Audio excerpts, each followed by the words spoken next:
You've come in as CDS at a difficult time. You are in charge of forces that are now smaller. The budget was cut by 8% in the last Strategic Defence Review.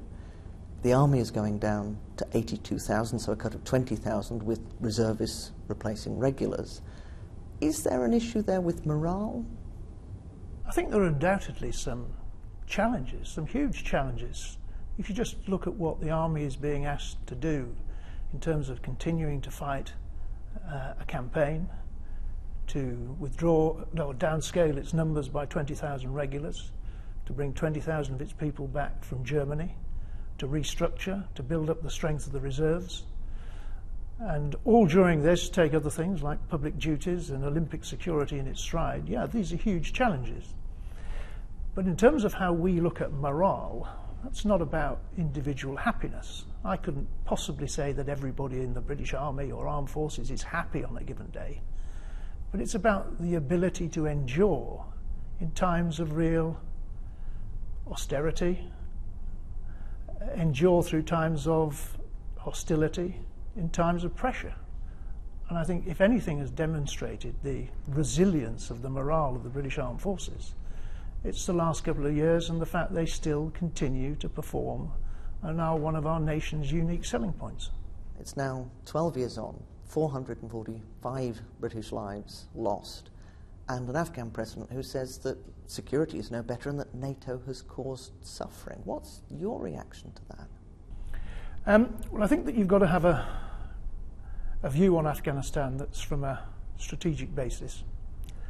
And I think that if you purely concentrate from a UK perspective on what is happening in Helmand, then although the individual lives of people in Helmand have been improved, and for that there is no doubt, you've got to really take a strategic look, and that is that the United Kingdom have been part of an international effort to maintain the integrity of a country on behalf of a president, to give that country the chance of, in the future, looking after its own security, of having a democratic process that elects the next president, that has the prospect of some prosperity. And in doing all that, for the last 12 years, has not been the source of international terrorism or a threat in terrorist terms to any country in the Western world. So I would deem that success. So what will the British presence be after 2014 in Afghanistan?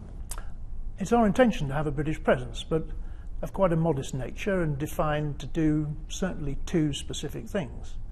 One in Kabul to help continue the process of institutional building within some of the Afghanistan departments of state, and secondly to be the sponsor nation, but supported by many others, of the Afghan National Officers Academy.